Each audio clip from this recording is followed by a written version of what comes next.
हरी मिर्च का अचार बनाने के लिए 250 ग्राम हरी मिर्च को धो करके ले लिया है। अब हम इसे कपड़े से पोंछ लेंगे।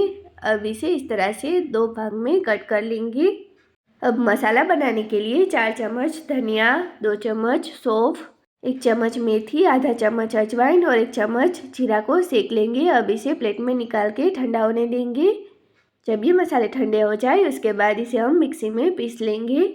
मसालों को दरदरा पीस के तैयार कर लेना है। अब इसे मिर्ची में ऐड करेंगे। साथ ही हम 4 चम्मच सरसों की दाल ऐड करेंगे, 1 चम्मच नींबू का रस, थोड़ी सी कलौंजी, 1 चम्मच नमक, 1 चम्मच लाल मिर्च पाउडर और आधा चम्मच हल्दी ऐड करके इसे अच्छे से मिक्स कर लेंगे।